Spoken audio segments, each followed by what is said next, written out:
Sejam muito bem-vindos a mais um episódio do MCP Podcast, um podcast onde nós convidamos médicos, gestores, empreendedores, pessoas inovadoras para que ajudem você e a mim a ter sucesso no consultório particular.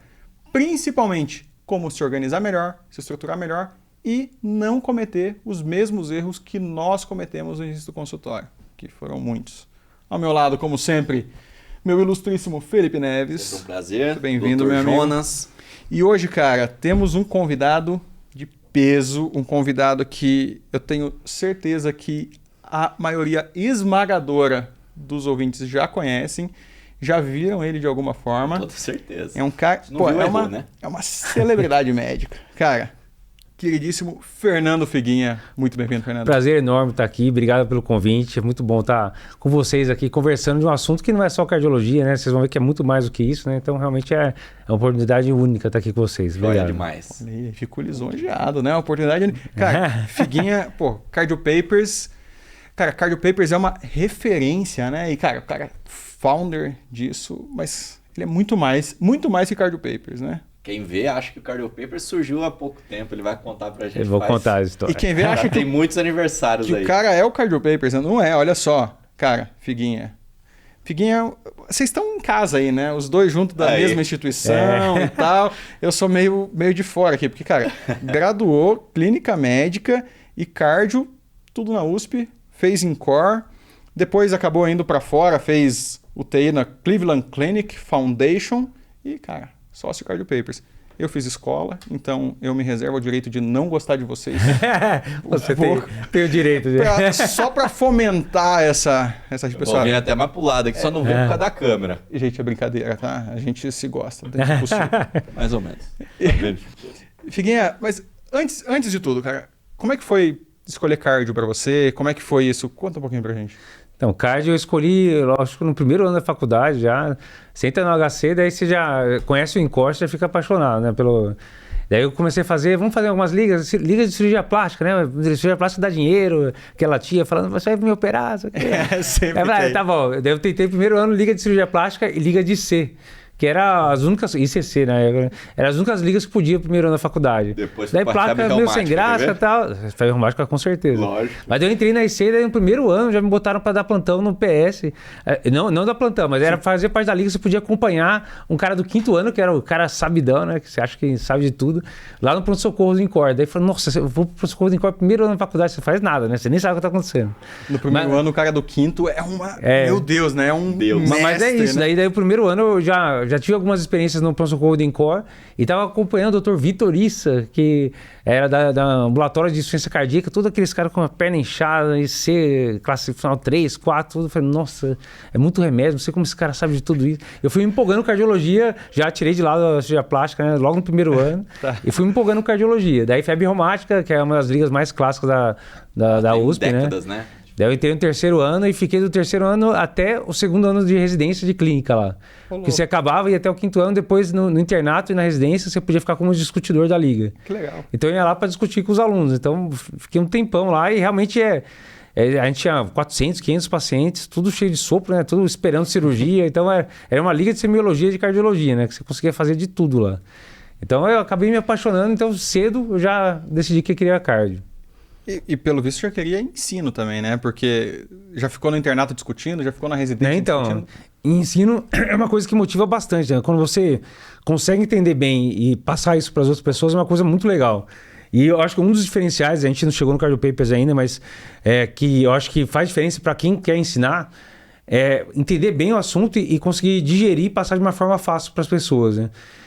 Eu tive essa luta com o eletro, né? É a mesma coisa. Primeiro ano da faculdade, eu fiz o primeiro curso de eletro. Foi impossível entender eletro. Daí segundo ano de novo. Daí terceiro ano teve um curso da Liga de Febre Reumática de eletro também. Daí eu fui vendo, nossa, comecei a entender alguma coisa. E lá pro quarto, quinto ano que eu comecei a dominar eletro. Então, assim, para você ensinar eletro, agora às vezes eu dou aula para alguns alunos, eu tento dar em 40, 50 minutos um beabá do eletro, mas assim, tentando o mais mastigado possível. E o grande desafio de quem quer fazer ensino é exatamente isso. Como que você vai passar de uma forma fácil, pensando que o cara do outro lado tem a menor noção do que você está falando. Então esse é um desafio. Um ponto muito interessante que acho que uma semelhança de todos os convidados é que eles têm alguma peculiaridade na sua carreira. E muitas das vezes, na maioria das vezes, ela está sendo construída ao longo do tempo. O Cardio Papers é isso, é uma pessoa que sempre quis ensinar, sempre quis fazer o mais mastigado possível. Sim. E tá aí, né? O resultado disso tudo.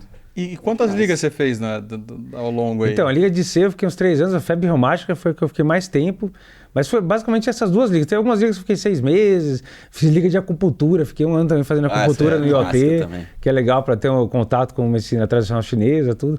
Mas a Liga de febre reumática foi imbatível, assim, foi a que mais me envolveu, e até hoje eu encontro o Spinner, o Tarso, os nossos mestres lá, e é aquela festa, parece uma família realmente que nasceu lá, né?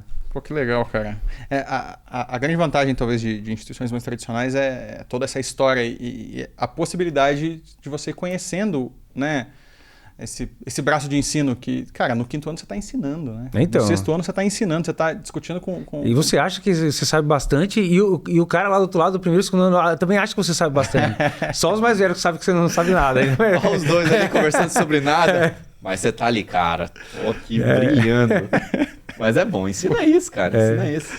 Cara, eu... Talvez por isso que eu não tenha feito cardio, porque eu fui fazer meu primeiro curso de elétrico, já estava... no final do 4º ano, queria entrar pro internato, bater aquele desespero, que o chefe iam cobrar eletrocardiograma, daí, cara, nossa, difícil, cara. E é isso, você faz uma vez, 2 vezes, 3 vezes. Mas é um processo, é impossível você fazer um curso de elétrico e falar, agora eu sei tudo de elétrico. É um processo, você aprende uma coisa, e daí você tem que ver. Daí o meu segredo no internato foi um resuminho que eu fiz, uma folha A4, fiz um resuminho de tudo que precisa saber de elétrico.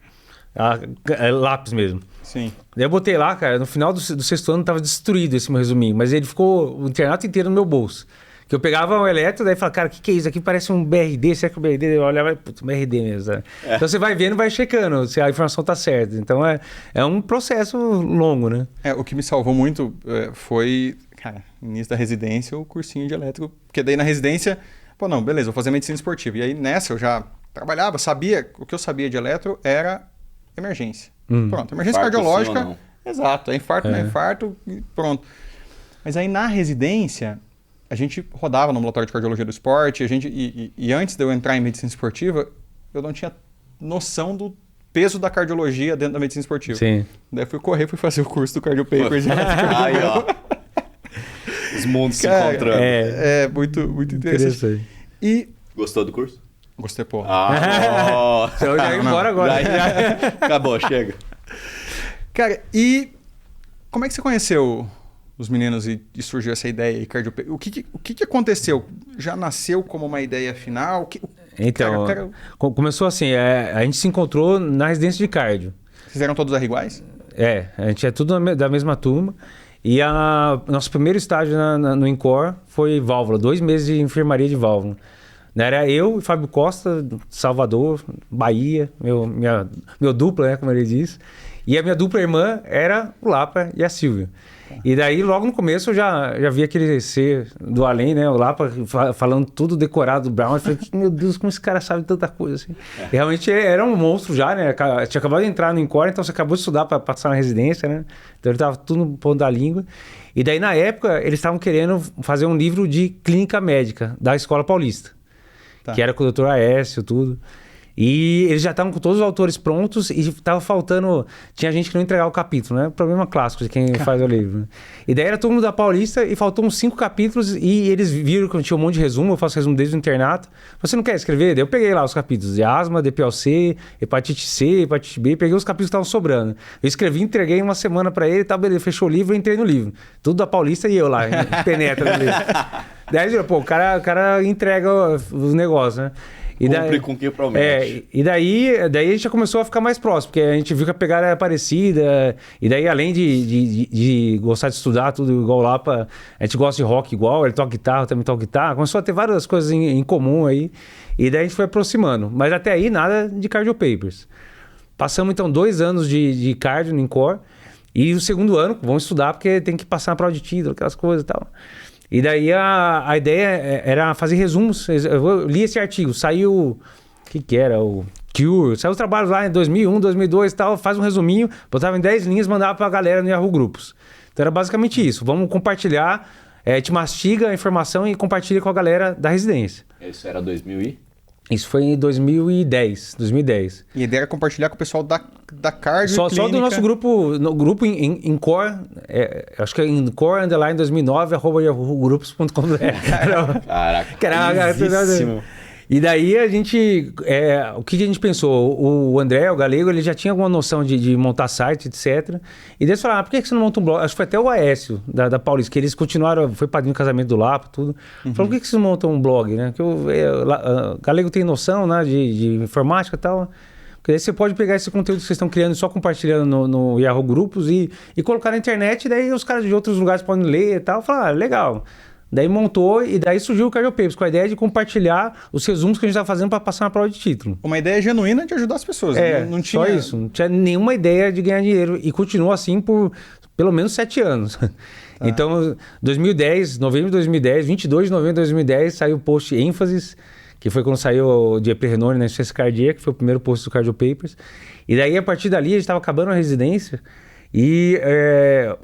O Lapo acabou voltando para Recife, a André ficou mais 2 anos fazendo um eco, voltou para Recife, eu vim para Sorocaba, mas a gente continua nesses próximos 7, 8 anos, até 2017, 2018, basicamente se organizando para montar conteúdo para pôr no blog. E era um blog que o único dinheiro que a gente conseguiu ganhar com o blog foi fazendo propaganda de uma clínica de Recife ali, que era para tentar pagar a hospedagem do site, era isso. Então a gente nunca pensou em ganhar mais dinheiro com isso. E daí em 2018, a gente começou a ser chamado, o Lapa principalmente, para dar aula de eletro. Vamos dar uma aula de eletro em São Paulo. Daí ele veio dar uma aula de eletro em São Paulo, veio o cara do Brasil inteiro para ver a aula de eletro. Falou, pô, a galera tá interessada em aula. Daí deu a segunda aula, o pessoal interessado. Falou, será que não vale a pena fazer curso online? Daí começou a pensar. Daí fez um curso de pré-operatório, um curso pequeno lá, vendendo por um preço baixo, daí vendeu mais ou menos. Daí começou um curso de eletro. E daí o que virou realmente pra gente entrar de cabeça no Cardio Papers foi decidir entrar na prova de título. Porque daí é um assunto mais denso, né? Mas eletro deve ter já dado um faturamento interessante, né? Porque eletro, se você pega desde o especialista, você não pega, mas você pega desde o especialista em outras áreas... Sim. Até o residente e o graduando, né? Não, e enfermeiros. A gente é muito aluno enfermeiro também, porque legal, enfermeiro de emergência também tem que saber, né? Em Sorocaba tem muito enfermeiro que sabe mais que médico ver eletro até. Hoje em dia tem muito médico. Mas daí o que virou a chave mesmo, beleza, começou a faturar um pouquinho melhor com o eletro, mas essa questão de entrar na prova de título é um conteúdo muito desse, a cardiologia inteira. Então, tava só nós 3 na época, e ficou por um bom tempo só assim. E, óbvio, com os colaboradores, né? A gente tinha mais 15, 20 colegas, amigos que... Saiu um negócio de aritmia, a gente pedia para alguém escrever. A gente não fez isso sozinho desde o começo, né? A gente sempre teve a ajuda do pessoal, mas que tava comandando, assim, a organização do negócio era nós 3. Isso era 17. Isso 17, 18. Mas sabe o que eu acho legal? Eu preciso fazer um adendo disso, porque eu acho extremamente interessante. Quando a gente está conversando com alguém que não tem nenhuma vivência de internet, nenhuma vivência de conteúdo e de alguma coisa, e o pessoal às vezes começar a fazer conteúdo para Instagram aqui para ver se vem paciente para o consultório, por exemplo. O objetivo é direto a vinda de paciente. Daí, às vezes, surge uma frustração do tipo, pô, já estou aqui há 2 meses fazendo conteúdo, não vem ninguém.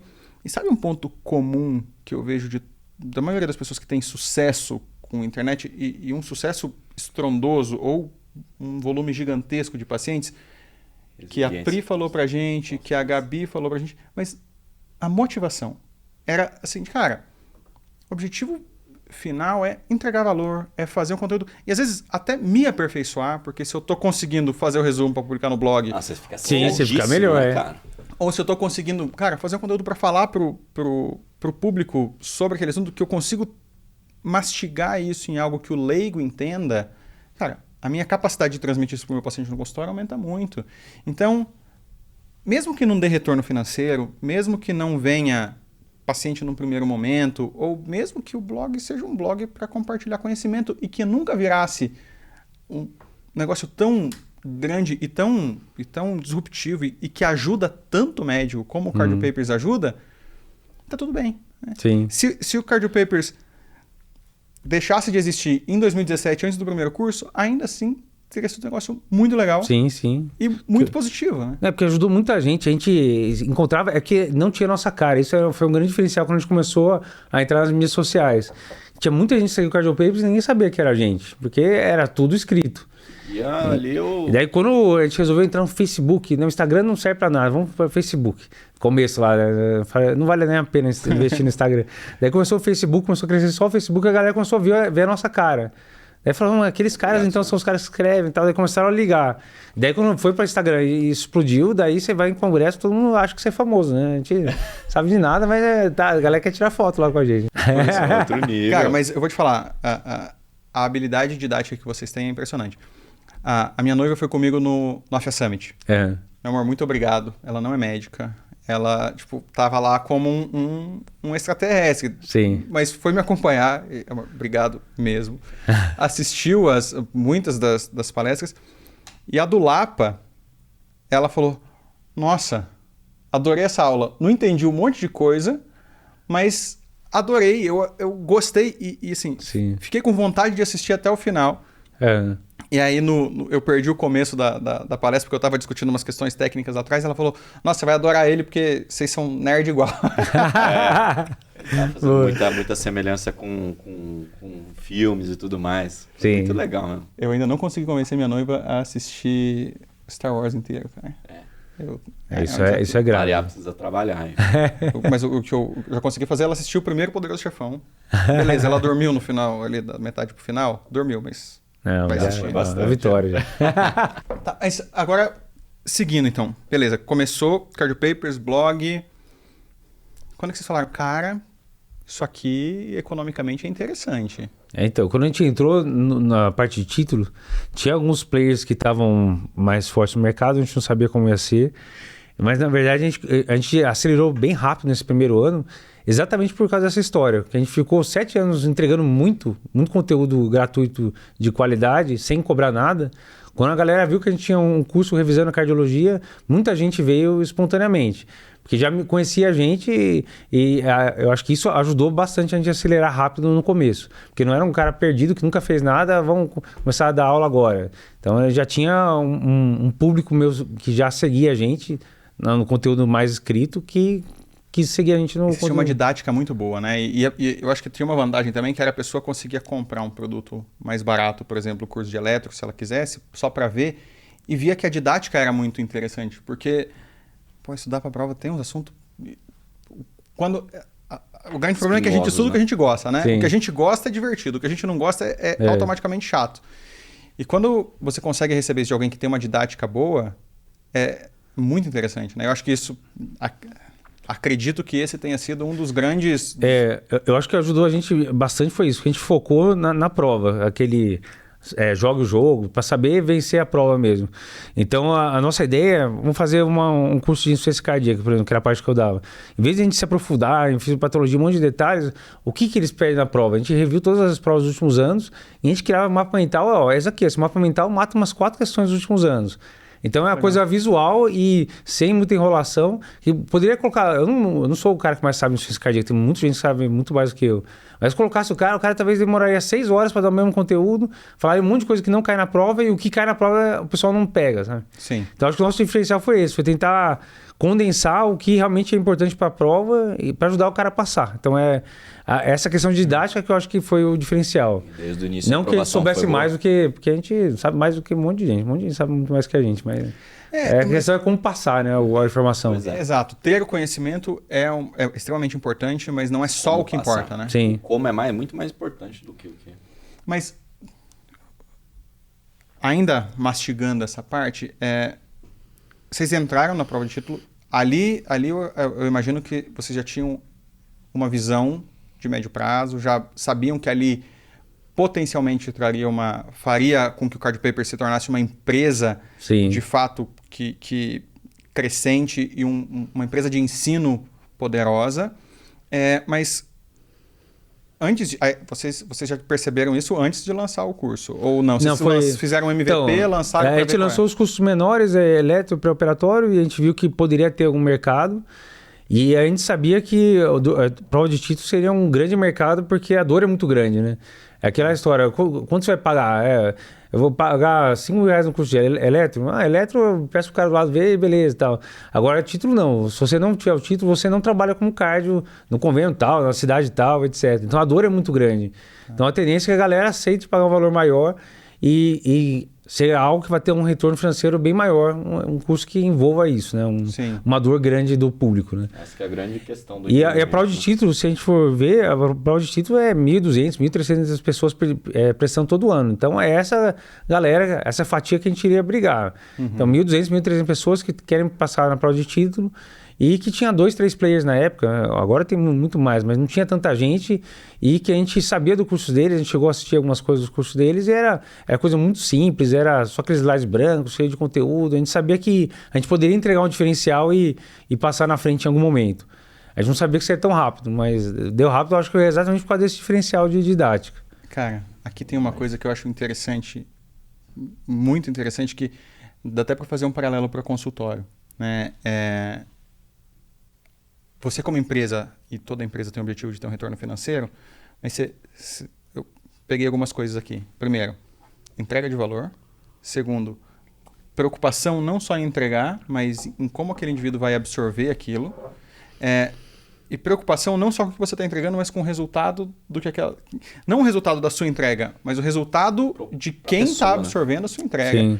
Então, isso, cara, para qualquer modelo que você faça, para qualquer empresa, para qualquer coisa, talvez você consiga te colocar num patamar muito acima. Né? Então, e eu vejo muito isso, às vezes, em comentário de Instagram, em pessoal que às vezes engaja em algumas coisas de consultório, quando a gente abre caixinha ou quando a gente faz enquete. Muita gente se preocupa com o consultório, às vezes até a receita, né? Entreguei a receita, acabou a minha responsabilidade. E não, talvez você enxergar o resultado, você enxergar não o seu resultado, mas o resultado do paciente e a percepção que ele tem, e o valor que você entrega com isso, permite que o seu consultório, a sua empresa e qualquer negócio que você tenha, que pode ser ensino, pode ser serviço, pode ser um produto, tem um resultado muito melhor. Como entregar valor? Entregando resultado para a pessoa. Sim. No caso, o resultado era aprovação. Sim. E vocês tinham mapeado isso desde o começo ali? Então, quando a gente entrou, daí a gente se organizou, daí a gente viu tudo que precisava, tudo. E, na verdade, logo no começo, acho que foi em 2019, se não me engano, a gente foi aprender como fazer isso, né? E daí a gente foi fazer o curso do Érico Rocha. Daí é marketing digital, daí a gente foi estudar tudo, que é uma coisa que o médico geralmente não sabe, né? Como lidar com isso aí. Então, a gente foi estudar as áreas extra medicina, como que a gente ia impulsionar esse produto que a gente já tinha organizado, como que a gente ia fazer isso crescer mais. E daí a brincadeira ficou interessante, assim, daí fugiu abriu outro mundo no Mário ali, né? Exatamente. Boa. Cara, o mais legal é que agora, né, você olha agora, tipo o médico do dia seguinte, né? Tá, beleza, fácil de enxergar isso.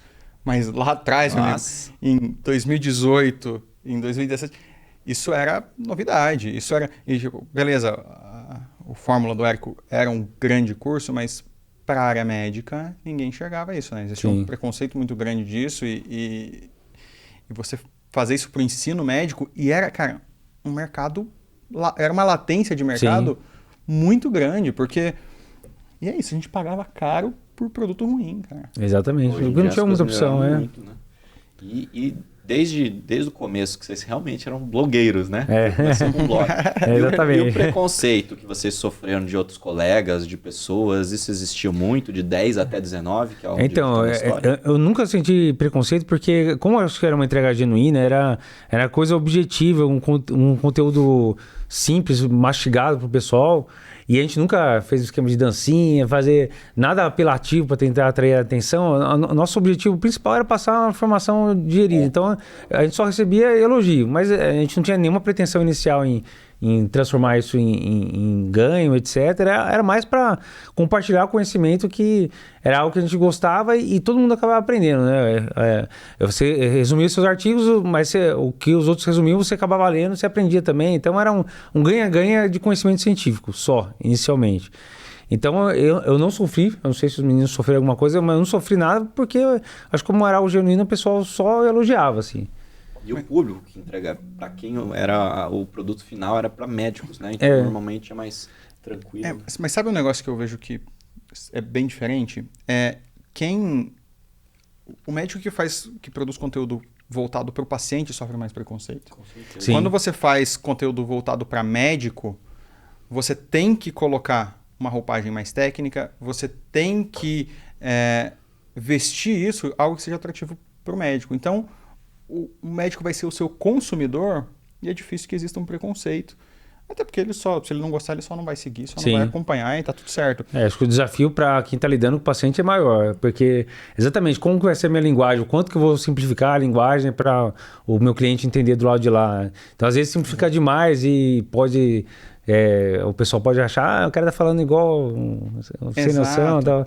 Eu acho que a área de risco seria maior realmente quando você está lidando com o público paciente, não médico. E né? tem outro ponto também, que é quando eu estou produzindo conteúdo de educação para médico, eu preciso ter uma didática agradável, mas o indivíduo que chega, ele já tem um apetite de consumo de educação, até porque o médico é o profissional que mais investe em educação depois da formação acadêmica. É verdade. E isso tem muito estudo que mostra tanto investimento de tempo quanto investimento financeiro. Então, acaba sendo mais fácil porque você não precisa despertar o interesse nele. Ele já tem algum grau de interesse e você entrega o valor e ele vai perceber e vai chegar. Para o paciente, muitas vezes, você precisa despertar interesse nele, você precisa fazer com que ele crie percepção daquele problema para que você consiga ajudá-lo. Sim. Então, você vai ter que ser um pouquinho mais atrativo, você vai ter que usar um recurso vocal, um recurso visual, não uma dancinha, mas usar um gancho. Cara, olha isso aqui, ou alguma coisa que ele vai estar girando lá no Instagram e vai fazer ele parar e escutar o que você quer falar, né? Exato. Acho O que aquele catedrático que senta assim, encolhidinho e fala tudo no mesmo tom e tudo do mesmo jeito, já tudo na vai ser mesma voz. instantâneo sobre... Mas aquele cara vai ter preconceito quando você faz isso. Sim. E até porque a gente tem uma crença na medicina que quem sabe mais é que tem que ensinar. Sim. Então, se o chefão não está ensinando, quem é você para querer ensinar isso? Quem é você para querer falar isso para o paciente? Deixa isso para quem sabe mais que você. Só que quem sabe mais do que você não está fazendo, né? E o paciente fica refém. Mais ou menos, né? E muitas vezes você vê, a faculdade, todos nós devemos ser lidado com isso, né? Médicos são espetaculares, né? Professor titular, cara cheio de trabalho, e quando você vai ver a aula dele que na verdade ele só vomita um monte de artigos, às vezes artigos de medicina básica que não tem nada a ver com a sua prática e não tem sentido nenhum. Então, não é necessariamente o cara que vai dar a melhor aula, com certeza não, na verdade. Né? Saber ensinar, saber muito não necessariamente faz saber ensinar. Né? E às vezes é mais difícil ainda, porque você sabe tanto que você não entende a cabeça do outro. Isso é óbvio, eu não vou nem explicar a fisiopatologia de ser, porque isso é óbvio. Exato. Você acha que o cara já sabe, o cara não tem a menor noção da fisiopatologia de ser. Então você vai lá na frente e daí você tropeça, o cara não entende nada do que você está falando. Então eu acho que o grande desafio para cliente e para aluno médico é a mesma coisa, é tentar se pôr na cabeça do cara que está te escutando. Eu vou dar aula pro cara do 4º ano, o que eu tenho que pensar? O cara nunca ouviu o que é MSC, então eu tenho que falar mais mastigado. Estou falando para um cardiologista, eu vou falar mais o tratamento, porque ele já sabe a fisiopatologia. Então acho que esse é o desafio para você ser mais didático, né? Legal. Para mim é o mais difícil. Muitas das vezes vai discutir com o interno, no mesmo momento que você acabou de discutir com o residente, a linguagem é completamente outra. E o ano de diferença não é muito, às vezes é 1, 2 anos. Mas, cara, já muda muita coisa. É uma fase aula que primeiro, o conhecimento cresce muito rápido. A curva é muito íngreme nessa época, né? Pô, legal. E daí vocês queimaram a ponte, né? Vocês pegaram e foram para título. Isso, só deixa eu entender, 2018 você já tinha quanto tempo de cardiologista? Eu me formei em 2006, eu me formei no INCOR em 2010. Tá. Então, aí estava 6 anos de cardiologista. E nessa época, plantão, consultório? Então, nessa época eu estava, cada um na sua vida, eu estava mais ou menos meio período em consultório e meio período no hospital. Então, era muito plantão, eu cheguei a dar 100, 150 horas por mês de plantão em pronto-socorro. Então, eu estava muito envolvido com o hospital em Sorocaba.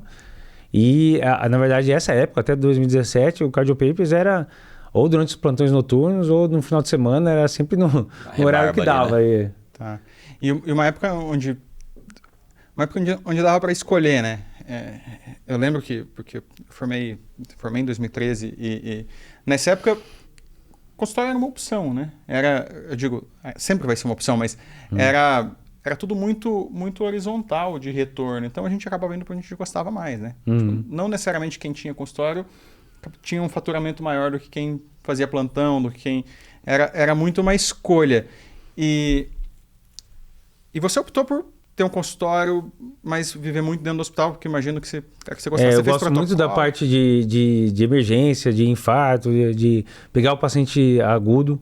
E uma coisa que mudou um pouco minha visão, você chega de São Paulo, né? Depois de 10 anos trabalhando em São Paulo, chega no hospital em Sorocaba, que daí não tem protocolo de doutorado, não tem protocolo de AVC, não tem protocolo de nada. E o cara saiu do INCOR, onde tem protocolo de tudo.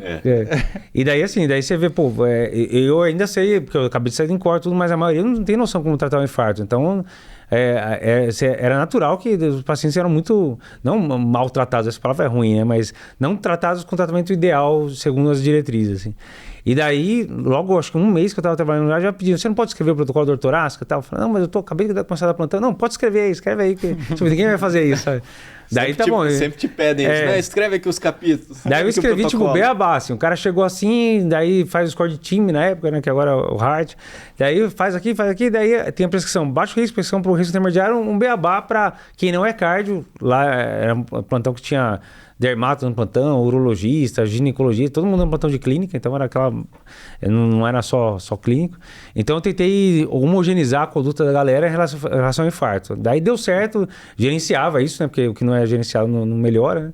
Então eu gerenciava isso, falava, a gente falhou nisso aqui, tem que melhorar isso. Daí mês seguinte eu revia todos os casos e tal.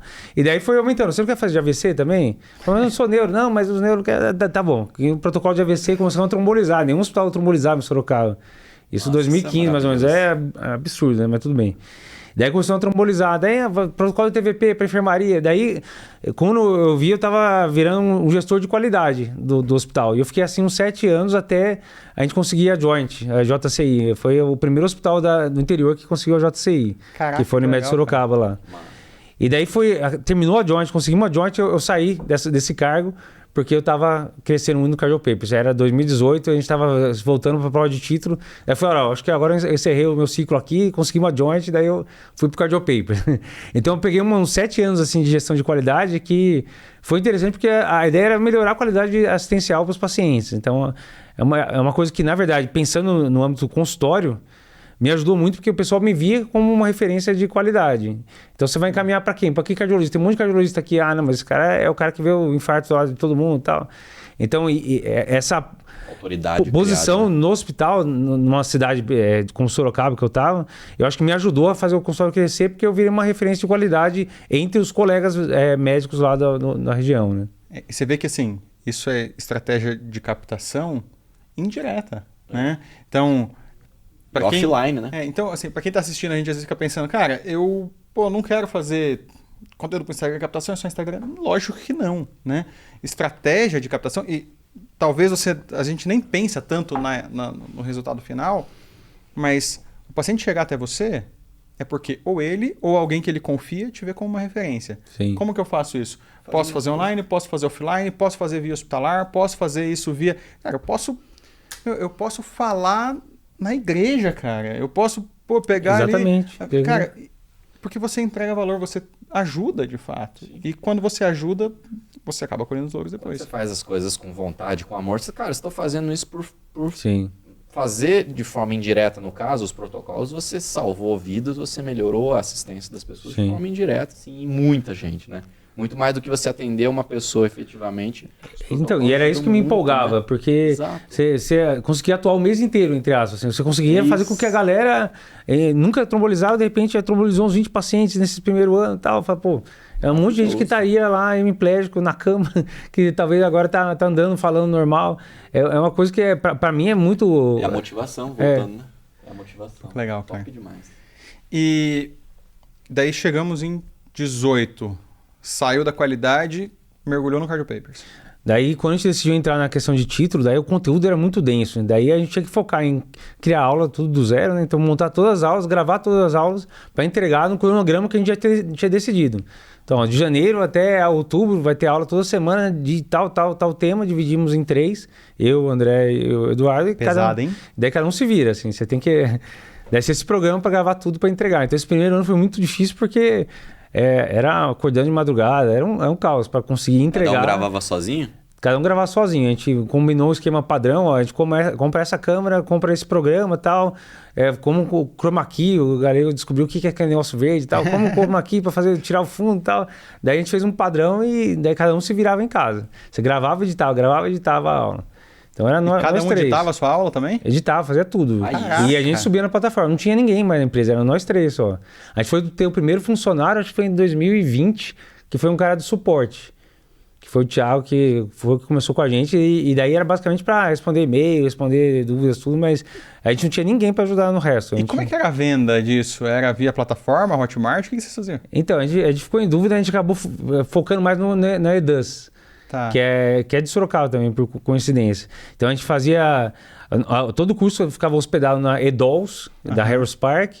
E daí a venda a gente fazia por aí. Mas a gente bateu a cabeça em um monte de coisa. Fez o Guru, a gente tentou várias coisas que deu errado e tal. Mas a gente consolidou na EDUS, EDUZZ. E com essa plataforma e a coisa rolava sozinha. Daí quando começou a AFA ficar interessada, a gente começou a crescer faturamento. Daí a gente foi pensar em pegar uma pessoa pro marketing, uma pessoa... Que até então era só a gente sozinho, tudo. Mas você acha que vocês perderam alguma coisa com isso de resultado? Perderam de velocidade de crescimento? Tipo, talvez se a gente tivesse contratado alguém de, sei lá, um comercial mais cedo, um marketing mais cedo, teria sido melhor? Ou você acha que... Então, é que o pessoal é meio possuído. O Lapa, o André, né? Eles protocolaram o negócio. Eu sou normal. Eu sou de boa. Tô de boa. Não, mas a ideia assim, é que a gente protocolou o esquema do Érico Rocha, a forma de lançamento, etc. E daí a gente fez conforme o protocolo. Os caras comeram. E daí o primeiro todo. cara que... Essa é a vantagem de ser cardiologista, né? Protocolo. E daí a gente foi chamar o primeiro cara que a gente chamou, que foi, até mudou para Recife, tá? Um cara que agora é um dos braços direitos do Érico, lá, o Lorival, que ele veio com a gente, daí ele falou, não, tem que organizar, realmente não tinha visão de nada, assim. Aí ele começou a organizar a casa lá e tal, e daí depois ele acabou indo lá para trabalhar com o Érico Rocha. Mas o começo a gente era muito amador, entre aspas, mas fazendo o protocolo certinho, que era o beabá que funcionava ali. Mas bateu cabeça, aprendeu, isso maravilhoso. E daí chega uma hora que, quando a gente começa a lançar muito curso, ter muita frente, daí não tem como, a gente tem que ter gente ajudando. E daí foi quando a gente começou a organizar mais a empresa e começou o segundo, terceiro funcionário. Daí, já era 2020 já? Daí já era 2020, 20 para 21. 20 eu acho que eu tava com um funcionário ainda. A gente demorou para... A pandemia vocês cresceram mais? A pandemia acelerou vocês? Então, acelerou muito. Eu acho que foi sorte, não sei se a gente pode falar assim, mas que começou a pandemia, ninguém podia mais fazer curso presencial. Então a galera foi pro online. E a gente estava com a estrutura toda pronta. Porque muita gente falou, nossa, vou montar um curso online, começando do zero. E a gente já estava com tudo pronto. Então a gente disparou. Ali. E daí deu um ano de pandemia, daí a gente começou a desacelerar, porque daí um monte de gente apareceu e começou a fazer algo parecido. Então, o que era 2, 3 competidores, agora tem 10, 15 fazendo a mesma coisa que você faz. Mas quem chega primeiro bebe água limpa, né? Então daí a grande vantagem nossa é que quando começou a pandemia, que a gente não sabia que ia ter, a gente já estava com o terreno pronto. A gente estava com tudo pronto, era só vendemos mais, porque a estrutura já estava montada. Já estavam bem posicionados. Pô, que legal. E quando que surgiu o interesse da AF em cima do Cardio Papers? Como é que foi esse processo? Então, foi na época de pandemia. Quem fez a ponte foi Bruno Lagoeiro, do PebMed, que era amigo nosso, principalmente do Lapa, conversava já com o Lapa faz tempo. O que a AFIA percebeu? A AFIA formou inicialmente com faculdade, o Medcel, e depois foi comprando mais faculdade, foi listada na Bolsa Nova York, etc. E eles estavam crescendo muito na área física, mas não tinha muita coisa de solução digital. Então eles perceberam que, chegando a pandemia, eles têm que ter alguma coisa digital para poder brigar com o resto da galera. Então daí eles começaram a adquirir várias empresas. Então a iClinic, por exemplo, que é uma empresa de consultório, que é a que eu uso desde 2014, por coincidência. Nem era por causa da AFA, mas eu já gostava há muito tempo. Então a iClinic, daí alguém para ajudar a passar na prova de residência. Medcel já tinha, então Medcel já era da AFA. Alguém para ajudar a passar, daí foi para além da medicina. Mas eles compraram o Medcel também, né? Não nasceu a AFA. Não, Medcel era deles. Já era deles. Medcel, Medcel unido com outras empresas formou a AFA. Tá certo. Então já era deles desde o começo, então eles não compraram, é a raiz, né, da AFA. E daí foi comprando mais, Click Pharma, Shop, o PebMed com o Whitebook. Então eles foram adquirindo tudo para resolver as soluções. E eles viram em nós uma solução que eles não tinham, que era passar na prova de título. Não de cardio só, mas qualquer prova de título. Eles não tinham um produto que resolvesse essa dor. E daí eles foram atrás da gente para pegar o formato nosso, não pela cardio só. Tanto que daí a gente falou, então eles querendo, será que vocês conseguem fazer fora disso? fora da CARD, daí que a gente saiu no Endocrino Papers, daí mostramos prova de conceito que deu certo com o Endocrino Papers. E daí a gente entrou, daí criou Ped Papers, Gel Papers, Dermato Papers, daí a ideia foi... a nossa entrada não foi simplesmente para pegar a CARD, mas para pegar o nosso Papers, modelo né? que estava dando certo e replicar em todo mundo que quisesse prestar prova de título. Então a gente entrou para resolver essa dor da AF que não tinha um produto para essa fase de título. Eles sempre quiseram ter todos os momentos, né? Então, o cara que está se formando tem todas as faculdades. Daí, o cara que precisa passar na residência, o Medicel. Daí, o cara que vai passar no título, o cara que já se formou, que é o consultório, o MCP. Então, eles queriam uma solução para cada momento da fase do médico. Cara, né? eu achei, assim, saindo um pouco da nossa visão pequenos negócios, indo para uma visão macro, que a empresa foi muito inteligente e justamente nisso, né? Em absorver essa jornada de ensino, mas não só no ensino clássico, né? Porque os caras podiam ficar só na graduação. Sim. Mais faculdade, compra faculdade. Porque tem muita gente que escuta e muito aluno que chega e às vezes tem até um sentimento ruim quanto à AF, que os caras abriram um monte de faculdade. Não, os caras compraram um monte de faculdade. As vagas já estavam ali, as faculdades já existiam. Eles compraram e aperfeiçoaram. Tinha muita faculdade pequena, com muita falha metodológica, que, assim, eles melhoraram muito. E eu mudei essa minha visão ao longo do tempo, porque no começo eu também olhava e falava, cara, os caras estão... Quando a gente olha para o pequeno, né? Então, tá aumentando um monte de vaga, é culpa de quem? É culpa do cara que tá abrindo a vaga. Não, é uma culpa regulatória que vem muito Tem que olhar disso. a história ali. Mas os caras poderiam ficar só na graduação. Mas não, cara. Eles ampliaram essa visão para essa parte de soluções digitais. Foi isso, né? Cara, além da medicina. E também acabaram tendo na minha visão, e aqui, eles abriram capital em 19, né? Sim, então eles tinham acabado de abrir capital quando veio a pandemia, que veio uma crise, eles estavam com caixa muito cheio, né? Então isso facilitou também para a expansão da empresa de uma forma muito interessante. Mas eu acho que seguiu o ideal deles, né? Que a ideia é que o cara nasça médico, entra na faculdade e aposente com eles, né? Então, essa ideia de ter todas as soluções, eu acho que foi interessante, porque realmente tudo que você pode precisar, você vai encontrar aqui. A gente quer no consultório, né? O paciente ele tem o máximo de soluções possíveis para resolver as demandas dele. Sim. É que a gente está falando de uma jornada de muitos anos, né? Sim. Décadas por vezes. Mas você simplifica, né? Porque quando você vira uma marca, e aí isso é um negócio legal, e é isso exatamente para o consultório, né? Ou para qualquer produto que você faça, você aumentar as soluções dentro da jornada. Cara, eu penso exatamente isso no meu consultório, né? Então, por que o cara vem no médico do esporte? Meu posicionamento é para lesão. Sim. Então, eu vou ter recurso de exame de imagem para lesão, eu vou ter tratamento para lesão, eu vou pensar em abordar a jornada desse indivíduo, inclusive o próximo passo vai ser pensar em o quê? Na transição do pós-lesão para o esporte para ser liberado. Então, cara, você tem um educador físico para fazer transição, você consegue pensar nisso, nessa jornada dentro do consultório, você pensa nisso micro e macro, né? Isso você pode adaptar para qualquer especialidade, na verdade. Exato. Você tem que entender a jornada do seu paciente, o que ele vai precisar daqui para frente até atingir esse objetivo. Seja recuperar os exercícios, seja vai emagrecer, por exemplo, que é um tema que está muito em voga, né? Vou prescrever o remedinho só. Mas ele vai ser só isso? Ele não vai precisar fazer exercício, nutricionista? Você pode agregar tudo isso na sua solução. Aqui você vai ter isso, vai ter isso, vai ter isso e tal, e isso junto vai atingir esse objetivo que é perder X quilos, sei lá, né? E o resultado é melhor. Sim. Né? Então, assim, o que eu quero? Eu quero que o meu paciente melhore da lesão, eu quero que o meu paciente emagreça, eu quero que o meu paciente melhore da questão cardiológica. Quanto mais soluções eu oferecer, mais eu facilito a vida dele, porque, querendo ou não, em cada ruído, em cada momento do processo que você cria uma barreira, muita gente vai sair. Então, sim. IC, por exemplo. Vamos falar de IC, vamos falar de REAB, vamos falar de um paciente IC grave que precisa do atendimento. Se eu faço um encaminhamento dele para ele ir para um físio... É uma barreira. Com certeza, alguns vão sair nesse momento. Se eu tenho essa solução ofertada, meu paciente melhora, eu fico mais satisfeito, meu paciente fica melhor, e como empresa, o faturamento também é maior. Sim. Então, o que eu acho interessante a gente sempre bater, e eu repito muito essa tecla na medicina, é que o retorno financeiro ele está aliado a uma melhor solução, a um resultado melhor e uma pessoa mais feliz. É o que o paciente quer, né? Ele não quer ficar pulando de consultório a consultório. Se eu puder ir aqui resolver tudo que eu preciso, e daí eu preciso marcar consulta, é a mesma secretária, a pessoa que está aqui e tal, ou marco para o mesmo dia, tarde, fica muito mais fácil, né? Então, realmente, eu acho que isso é uma coisa que tem que ser pensado. E aí, como é que você equilibra, cara? Ou equilibrava, ou... Cara, família, esposa... Então, essa fase pós-Cardio Papers aí, a partir de 2020, foi uma época que eu fiquei muito mais como no ensino e na gestão do que na assistência. Então, acho que o que aconteceu comigo foi meio particular, mas eu fiquei menos no consultório, então eu diminui a carga de consultório por necessidade, porque eu precisava estar aqui. A gente tinha que estar uma dedicação full time, mas eu não quis largar a medicina, eu continuei com um consultório pequeno e 2 filhos para criar, esposa, tudo, aquela vida louca de médico natural, né?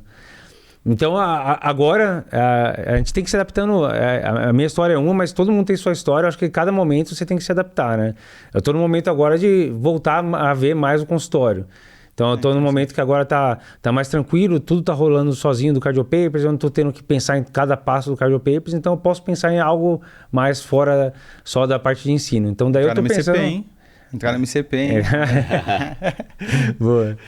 Mas é exatamente isso. Agora eu tô no momento que eu tô voltando a olhar para o consultório. Eu tô devagar, ainda tô com muito tempo focado na AF aqui, mas o que eu quero para o futuro? O que me motiva? Eu gosto muito de ver paciente, assim, eu me vejo velhinho, careca, de bengalinha, atendendo paciente no consultório, sabe? Eu quero aposentar com 60 anos e não fazer mais nada. Eu quero estar velhinho ajudando as pessoas. Então, eu acho que isso o que te motiva, eu acho que é o que você tem que correr atrás. E daí, se isso conseguir te trazer retorno financeiro, melhor ainda. Então, você tem que aliar essas duas coisas. Eu quero ficar atendendo. Eu sempre gostei de conversar muito. Todo mundo usou comigo. Minha esposa fez aqui, você fala demais com os pacientes. Os pacientes gostam, pô. Eles querem saber da minha vida. Eu conto minhas coisas e o pessoal sai adorando. Então, agora, como particular, eu consigo dedicar um tempo muito mais... consigo falar da minha vida, que eles falam, pô, esse cara é humano também. Você também toma um remédio igual o meu, né? Velhinho e tal. Né? E daí, isso aumenta a sua ligação. E daí, quando você vai precisar de uma indicação, os pacientes naturalmente vão te indicar, porque pô, nunca ninguém me atendeu igual esse cara, sabe? Então, essa questão de indicação, quando você faz a experiência do paciente ser diferenciada, você ganhou o paciente e a galera ao redor dele, assim. Exato. Esse é um ponto interessante. O paciente nunca é um. Sim. Ele sempre é uma cadeia, é uma corrente. Então, se você oferece uma solução boa, se você é uma corrente, ao mesmo tempo que se você oferece uma solução ruim e você quebra, você perde uma corrente inteira também. Exatamente. Então eu preciso gravar videozinho para YouTube, dançando, videozinho para Instagram e tal. Daí você se mata, grava um monte, investe dinheiro e vai lá, a experiência é uma droga. Então o que adianta você estar fazendo um monte de propaganda sendo que você não faz experiência? Então isso é básico, assim. Você pode fazer várias formas de atrair o paciente, mas quando o cara estiver lá, você tem que dar uma experiência diferenciada, né? E pensando na captação dos teus pacientes, assim, olhando hoje, quanto você percebe que vem desse offline que você já fez há muito tempo? Quanto vem do online ainda que você tem, fazendo transmissão? O meu online é muito focado no ensino para médicos, né? Então eu ainda estou muito pouco a gente pode até comentar aqui. Quase nada. É que eu não consigo me transformar em 10 ao mesmo tempo. Que eu tô com um braço meu que é para relaxar minha cabeça, para eu não ficar louco, que é o vinho. Então eu tenho um canal de vinho que eu estou tentando promover, então eu tenho que organizar conteúdo para o vinho, organizar conteúdo para o Cardio Papers, e o consultório ainda não está com tanto horário por causa das demandas da empresa. Então, por enquanto, eu não estou focando em vídeos para paciente. Então, o que eu estou recebendo agora? Tenho alguns realmente que me vêm na mídia social e me encaminham. Então, às vezes de São Paulo, de Itu, de cidades ao redor de Sorocaba, minha familiar está em Sorocaba, precisa de um médico. Eu vi que o Figuinha está lá em Sorocaba. Tal. Então, tem médicos que me indicam, baseado no que eles veem do Cardio Papers. Mas eu acho que o grosso ainda é indicação de médicos, que eu tenho uma rede de médicos muito forte que eu criei nesses 14, 15 anos em Sorocaba, e dos próprios familiares de pacientes. Então, atendendo bem os pacientes, naturalmente vem o pai, depois de um tempo vem a prima. Essa rede de médicos e pacientes, para mim, tem sido muito forte ultimamente. Principalmente quando eu estou buscando ativamente conseguir mais pacientes por via de mídia social. Então, para mim, ainda está pesando bastante isso aí. Sabe o que eu acho interessante? É a maior maturidade que tem, né?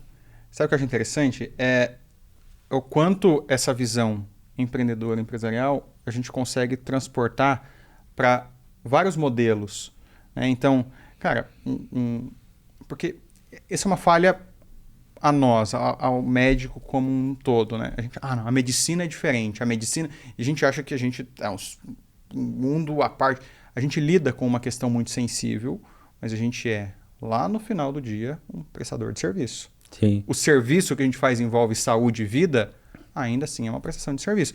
Então, quando a gente começa a adquirir essa habilidade de, cara, se eu sou um prestador de serviço, o que é importante? Não, o importante é a pessoa ficar satisfeita também. É importante eu ser um bom médico? Lógico que é, porque o pessoal acha que quando a gente dá importância para isso, eu estou deixando de lado a formação técnica. Pô, estou falando aqui com alguém que fez USP, fez INCOR, tem uma formação técnica absurda, mas, cara, não está deixando de lado, cara, jornada, não está deixando de lado experiência, até porque o resultado clínico muda.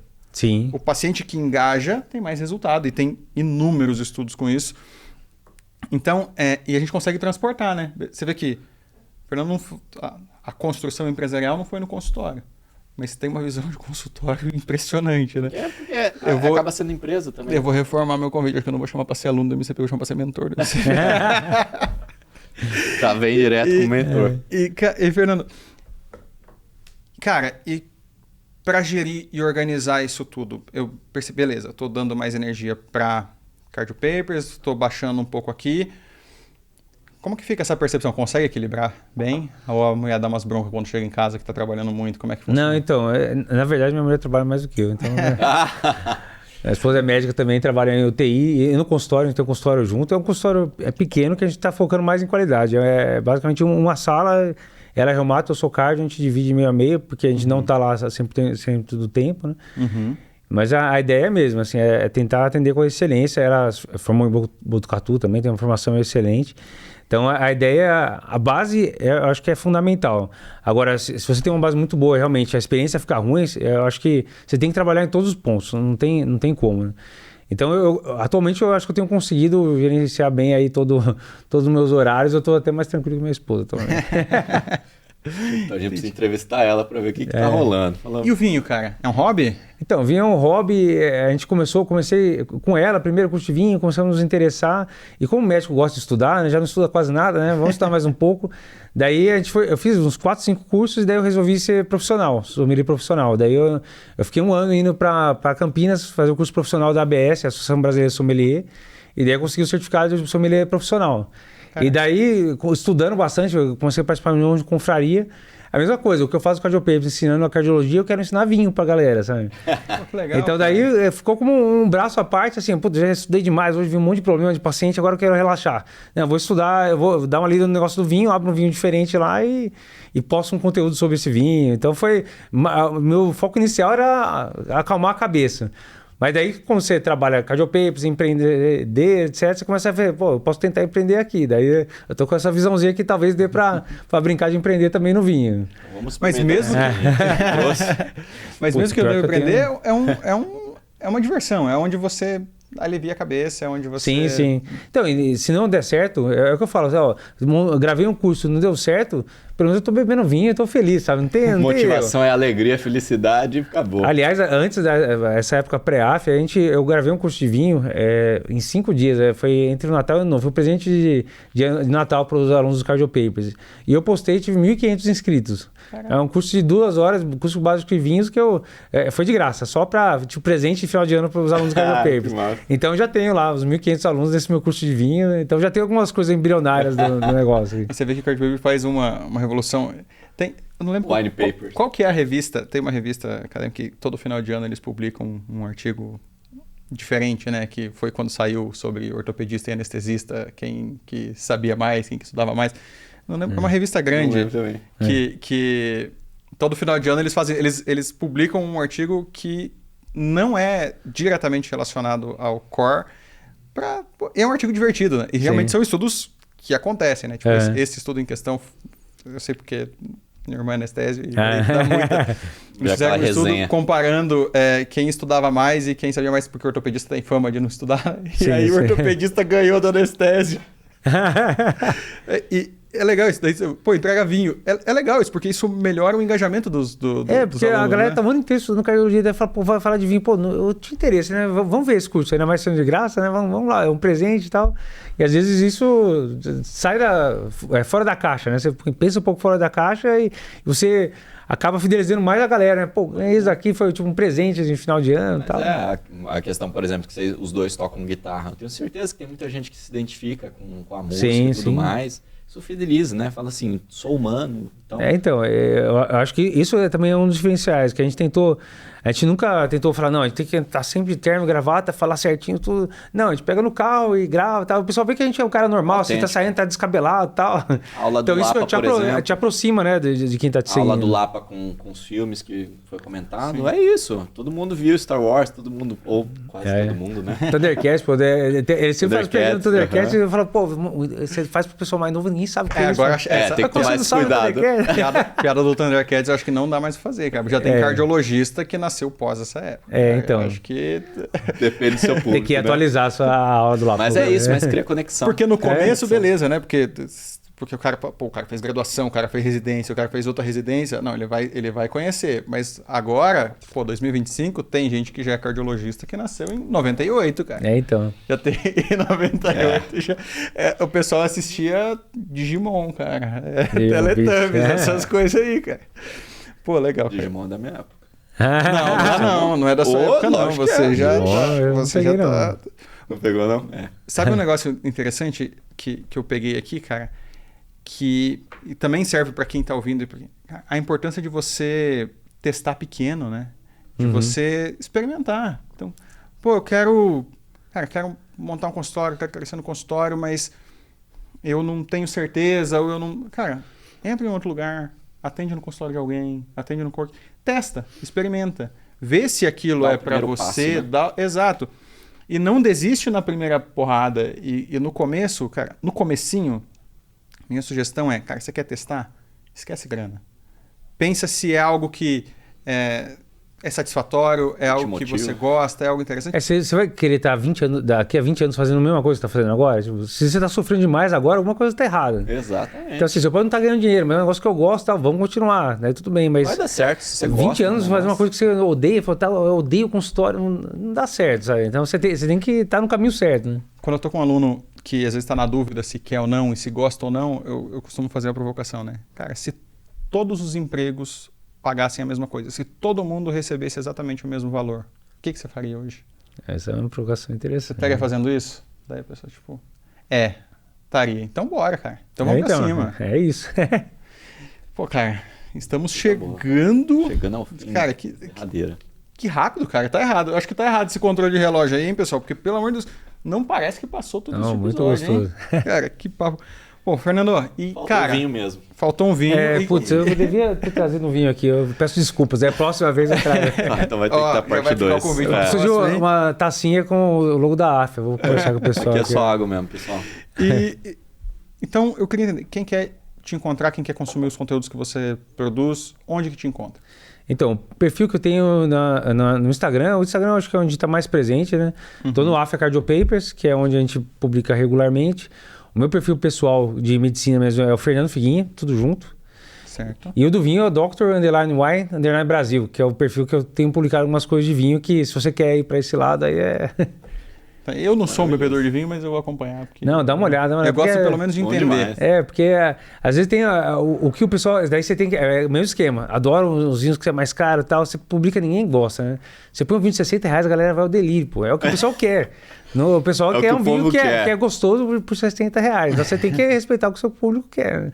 E o mais interessante é porque, para quem não é do universo do vinho, o pessoal acredita o seguinte: quanto mais caro, melhor. E não é verdade, né? Não é verdade. Tem muito vinho caro, ruim. Não, tem vinho que eu pagaria 1/10 do preço, e às vezes um vinho melhor do que... Mas aí você precisa de litragem, você precisa conhecer bastante, mas aí tem. Só seguir o Dr. É só seguir o Dr. E quem não tem litragem, como é o meu caso, por exemplo, mas quero beber um vinho bom de vez em quando, o que eu vou fazer? Seguir o cara, pegar a dica aqui, ó. Tem que fazer um catálogo pô, do vinho. Esse vale, esse não vale. Sim. Esse aí eu... Não, mas eu tenho um monte de avaliação, eu acho que tem umas 1.500 postagens lá. E tem um monte de vinho que tem um DW lá, DW92, tem a minha pontuação lá, que é a pontuação dos vinhos. Que legal, cara. Sim. Eu já vou, terminando aqui, eu já vou... Não, coisa boa. E se você pudesse dar uma dica, cara? Pô, o cara assistiu isso aqui, o cara ficou motivado, o cara, pô, legal, vou empreender, eu vou no consultório, vou empreender fora. Que dica que você daria pro cara que tá terminando a residência ou empacado e meio frustrado e querendo mudar de áreas? Eu acho que talvez pensar um pouco fora da caixa mesmo. Eu acho que tudo bem, você quer fazer o consultório, eu acho que o básico é você tentar fazer um consultório de qualidade e uma entrega de qualidade. Então, a experiência do paciente tem que ser boa, tudo. Mas eu acho que tem que ter algo a mais. Então, você tem que pensar um pouquinho fora da caixa, o que você pode fazer? Será que é por mídia? Será que é atuando no hospital? Alguma coisa a mais a gente tem que fazer para atrair. Os pacientes vão chegar do nada no consultório, né? Então, acho que o básico é você, se você quer realmente consultório, é ter essa estrutura. E eu sei que vocês explicam muito bem toda a estrutura de chegada, cuidar da secretária, o pós-consulta. Ter essa estrutura bem estruturada, estrutura bem estruturada é estranho. Ter todo esse espaço bem estruturado, que exatamente é o que vai fazer o paciente ficar lá. E daí pensar fora da caixa de como atrair novos pacientes, mas ter uma estrutura bem sólida para poder atender os pacientes. E ter tempo, né? E ter tempo, Dá tempo ao tempo, na verdade. Porque... Não espere que no primeiro mês você vai destruir o consultório, é impossível. Você tem que crescer. Então, vai bater cabeça, vê o negativo no segundo, mas se você está no caminho certo, é o que você gosta, siga esse caminho. Tempo, ter motivação. A grande diferenciação que você consegue fazer para acelerar esse crescimento é de fato entender o que você precisa estruturar em cada momento e como que você faz isso. Inclusive, eu quero aproveitar esse momento para falar para você que está aqui assistindo a gente que, cara, quero abrir o consultório, mas não sei qual processo, o que são esses processos, o que é isso, que estrutura é essa que eu tenho que fazer. Cara, acompanha a gente, Instagram, meu.consultório.particular, acompanha os outros episódios, a gente fala sobre isso continuamente. O que é importante você ter, o que é essa experiência, o que eu preciso ter bem definido. E isso aí, cara, experiência não é você inventar moda, não é você servir champanhe, não é você ter um café muito bom eu tenho. É válido, mas é você entender qual é o básico. O que eu preciso estruturar? Como que eu faço para deixar esse processo bem definido para que isso seja uma rotina no consultório? Para que o primeiro paciente fique satisfeito com o seu atendimento e daí quando ele indica para o amigo dele não vai lá e vê que recebeu algo totalmente diferente. Então, gestão, organização, processos, é isso que a gente ensina no MCP. E se você quer montar o seu consultório e fazer isso, cara, vem para cá, acompanha a gente, clica no link da bio do Instagram, clica na descrição desse episódio, vem conhecer o MCP, que eu tenho certeza que você vai economizar muito tempo e muita grana no crescimento e na evolução do seu consultório. E última pergunta, vai ter vinho lá no seu consultório? Você degustar? Fica aí uma dica de diferencial. Já fica o upgrade pro consultório. Imagina, o paciente entra, serve um vinho, não é champanhe não, é coisa fina. Pô, daí chega um IC lá, chega um paciente que tem uma cardiomiopatia alcoólica. Só um pouquinho. Não, eu costumo ser tolerante com o vinho, a não ser miocardiopatiia alcoólica, mas o resto, vinho é saúde. Cara, obrigado mesmo. Demais, valeu. Obrigado demais, muito gostoso bom. realmente. Ó, o tchau é nessa câmera do meio aqui, ó. Pessoal, valeu gente. Um abraço. Prazer, tchau.